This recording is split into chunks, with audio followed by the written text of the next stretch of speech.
अस्सलाम वालेकुम दोस्तों, उम्मीद है आप सब खैरियत से होंगे। ह्यूमन ब्रेन काफ़ी कॉम्प्लेक्स है, जिसकी वजह से हर दिन कोई ना कोई नई रिसर्च पब्लिश होती रहती है। हमारी साइकी और बिहेवियर के बारे में कुछ नया फैक्ट बताती रहती है और मैं आज आपको ऐसे ही 11 फैक्ट्स बताऊंगा। फैक्ट नंबर 1, आप जिस तरह से दुनिया को देखते हैं ये डिपेंड करता है कि आप किस तरह की मूवीज़ या टीवी शोज़ देखते हैं। रिसर्च बताती है कि जो लोग क्राइम इन्वेस्टिगेशन, डिटेक्टिव शोज़ या ज़्यादा न्यूज़ देखते हैं वो दुनिया में होने वाले सीरियस क्राइम को ओवर एस्टिमेट करते हैं और इस तरह के शोज़ उन्हें ये सोचने पर मजबूर करते हैं कि दुनिया एक काफ़ी डरावनी जगह है और वो इसमें एक विक्टिम है। जबकि वो लोग जो ज़्यादातर कॉमेडी या फैंटेसी पर बेस शोज़ और मूवीज़ देखते हैं वो दुनिया को ज़्यादा पॉजिटिव देखते हैं। ये साइकोलॉजिकल फैक्ट इस बात को कंफर्म करता है कि जो कुछ भी मीडिया हम डेली कंज्यूम करते हैं वो हमारी वर्ल्ड व्यू को पॉजिटिवली या नेगेटिवली इफेक्ट करता है। फैक्ट नंबर 2, हमारी सोच और हमारे दिमाग की चीज़ों को समझने की एबिलिटी हमारे कल्चर पर डिपेंड करती है। सोशल साइकोलॉजिस्ट रिचर्ड निस्बट अपनी book the geography of thought में बताया है कि किस तरह से एशियन कंट्रीज के लोगों की मेंटल प्रोसेस वेस्टर्न लोगों से अलग होती है। यानी दोनों कल्चर की फिलॉसफी, सोशल स्ट्रक्चर, रिलीजन और एजुकेशनल सिस्टम काफ़ी अलग हैं, सिर्फ इसलिए कि दोनों जगहों पर रहने वाले लोगों को अलग अलग तरह की मुश्किलात का सामना करना पड़ता है। इसी वजह से एशियन कंट्रीज जैसे पाकिस्तान, जापान, कोरिया या चाइना के लोगों की थिंकिंग और प्रॉब्लम्स को सॉल्व करने की अप्रोच ज़्यादा होलिस्टिक होती है और वो अनरिलेटेड दिखने वाली चीज़ों में भी छुपे हुए मैसेजेस को ढूंढ पाते हैं। जबकि वेस्टर्नर्स की थिंकिंग ज़्यादातर एनालिटिकल होती है और वो हर ऑब्जेक्ट को काफ़ी चीज़ों से अलग और सेपरेट मानते हैं। ऑथर ने बुक में एग्जाम्पल देते हुए बताया है कि कैसे अगर आप वेस्टर्न लोगों को एक फ़ोटो दिखाते हो तो चांसेस है वो उस फोटो में मेन ऑब्जेक्ट पर फोकस करेंगे, जबकि एशियन कल्चर में पले बड़े हुए लोगों को वो फोटो दिखाया जाए तो वो उस फोटो में बैकग्राउंड और उसके कॉन्टेक्स्ट पर फोकस करेंगे कि उस फोटो में ओवरऑल मैसेज क्या है। फैक्ट नंबर 3, हम एक वक्त में सिर्फ 150 लोगों के साथ ही क्लोज रिलेशन रख सकते हैं। ये फैक्ट इवोल्यूशनरी एंथ्रोपोलॉजी से निकल कर आता है, जहाँ पर रिसर्च हमें ये बताती है कि हर स्पीशीज के सोशल ग्रुप में जनरली कितने मेंबर होते हैं और उसे पता करने के लिए रिसर्च ने हर जानवरों के दिमाग का साइज और उनके स्टेबल रिलेशनशिप के बीच में कनेक्शन ढूंढा और तब पता लगा कि हमारे एंसेस्टर्स के सोशल ग्रुप हमेशा छोटे और आपस में क्लोजली टाइट रिलेशनशिप्स होते थे। सब लोग एक दूसरे को जानते थे और ग्रुप का सर्वाइवल बढ़ाने के लिए एक दूसरे की मदद करते थे। ये ग्रुप बहुत लंबे टाइम तक 100 और 150 मेंबर्स के ऊपर कभी गया ही नहीं। यही रीजन है कि क्योंकि अब हम भी अभी तक लिमिटेड लोगों के साथ क्लोज कनेक्शन बनाने के लिए वायर्ड हैं। फैक्ट नंबर 4, उमूमन हमें ये लगता है कि हम डिसीजन काफ़ी सोच समझकर और लॉजिकली लेते हैं, पर साइकोलॉजी बताती है कि हम अपने ज़्यादातर डिसीजन अनकॉन्शियसली लेते हैं।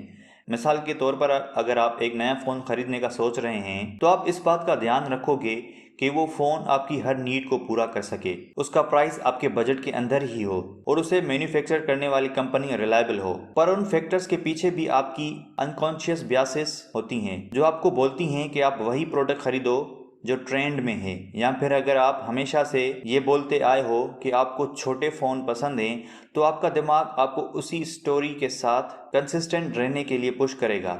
नंबर 5, जब भी हमें कोई रूल स्ट्रिक्ट लगता है या फिर जब हमें ऐसा लगता है कि हमसे हमारी फ्रीडम छीनी जा रही है तब हमारा दिल करता है कि हम सिर्फ वही रूल ही नहीं बल्कि बाकी रूल्स भी तोड़ दें।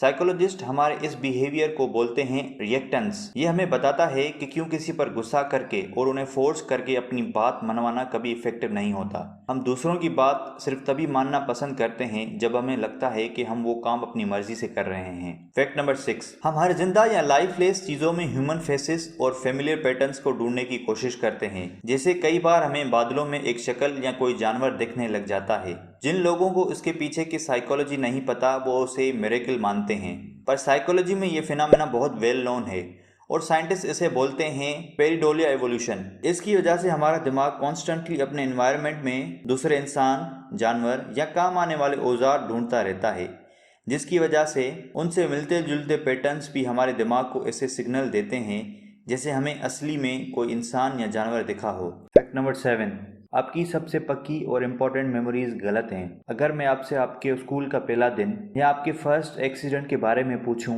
तो चांसेस हैं आप झट से उस मेमोरी के बारे में बता दोगे, पर रिसर्च के हिसाब से आपको उन मेमोरीज का ज़्यादातर हिस्सा इनएक्यूरेटली याद है। साइकोलॉजी बताती है कि हमारी सबसे पक्की मेमोरीज को फ्लैशबल्ब मेमोरीज कहते हैं, पर इवन इस तरह की मेमोरीज भी एरर के साथ भरी हुई होती हैं और ये इसलिए होता है क्योंकि हमारा काम होता है अपनी मेमोरीज से ऐसी ज़रूरी चीज़ें निकालना जो फ्यूचर में काम आ सकें, जिसकी वजह से आपको ज़्यादातर ये याद नहीं रहता कि आपके पास्ट में एग्जैक्टली क्या हुआ था, बल्कि आपको याद रह जाता है कि आपने इस इवेंट को कैसे इंटरप्रेट किया था।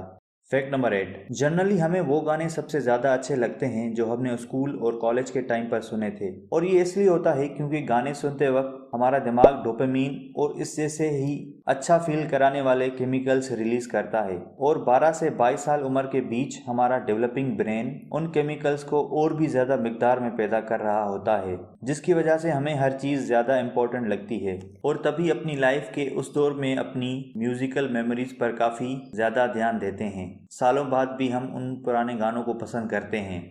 आप अपने आप को फूड और डेंजर पर अटेंशन पे करने से नहीं रोक सकते। हमारा ये बिहेवियर हमारे दिमाग की सबसे पुराने हिस्से से आता है, और हमें ज़िंदा रखने के लिए वो हर वक्त अपने इन्वायरमेंट को स्कैन कर रहा होता है और सोच रहा होता है कि क्या मैं इसे खा सकता हूँ या इससे मुझे कोई ख़तरा तो नहीं। सर्वाइवल के लिए इन सवालों के जवाब बहुत मायने रखते हैं, क्योंकि खाने के बिना हम मर जाएंगे, और अगर हमारी जान खतरे में हो तो खाने का तो सवाल ही पैदा नहीं होता। फैक्ट नंबर 9, हमें दूसरों पर पैसे खर्च करने से ज़्यादा खुशी मिलती है बजाय अपने आप पर खर्च करने से। इवन दो हम में से ज़्यादातर लोग ये मानते हैं कि अपनी पसंद की चीज़ लेना और खुद को तरजीह देना लॉन्ग टर्म खुशी पाने का जरिया है, पर साइकोलॉजिकल रिसर्च बताती है कि ये सच नहीं है। जब आप दूसरों पर पैसे खर्च करते हैं तो उससे आप अच्छा फील करते हैं, जिसकी वजह से हम दूसरों के आगे ज़्यादा रिस्पॉन्सिबल और काइंड दिखते हैं, और इसके साथ ही दूसरों की मदद करने से हमारा सोशल रिलेशनशिप ज़्यादा बेहतर होता है। और साइंस इसके बारे में बिल्कुल क्लियर है कि हमारी लॉन्ग टर्म खुशी के लिए सबसे बेहतरीन चीज़ अच्छे रिलेशनशिप होते हैं, ना कि पैसा या फिर उससे खरीदी हुई चीज़ें। फैक्ट नंबर 10, ब्रांड्स और लोगोस आपको अलग तरह से इन्फ्लुएंस करते हैं, स्पेशली जब आप दुखी या डरे हुए होते हो, क्योंकि हम जब भी खुश होते हैं तब हम ज़्यादा इम्पल्सिव बन जाते हैं। हम नई और रिस्की चीज़ें ट्राई करने में कम हिचकिचाते हैं और पैसे भी ज़्यादा खर्च करते हैं, पर जब हम सैड फील कर रहे होते हैं तब हमें कोई फेमिलियर चीज़ चाहिए होती है और हम नई तरह की चीज़ों से दूर रहना पसंद करते हैं। ये चीज़ आइसक्रीम फ्लेवर से लेकर मूवीज़ तक कुछ भी हो सकती है। साइकोलॉजी बताती है कि हमारा ये बिहेवियर हमारे डोपामिन लेवल पर बेस करता है। जब हमारे दिमाग में डोपामिन ज़्यादा होता है तब वो हमें ज़्यादा एक्सट्रोवर्ट बना देता है, और तब हमें अननोन एनवायरनमेंट में जाने से कम डर लगता है। इसकी मिसाल कुछ यूँ लीजिए कि जब आप किसी पार्टी में होते हैं तो आप कोई भी नई चीज़ खा लेते हैं, पर जब आपका डोपामिन लेवल कम हो जाता है, जैसे एक स्ट्रेसफुल दिन के बाद, तब आप अपनी पुरानी हैबिट्स पर ही फोकस करते हैं और अपने उन्हीं इमोशंस की वजह से शॉपिंग करते वक्त उन्हीं ब्रांड्स को खरीदते हैं जिन्हें आप पहले से ही जानते हैं।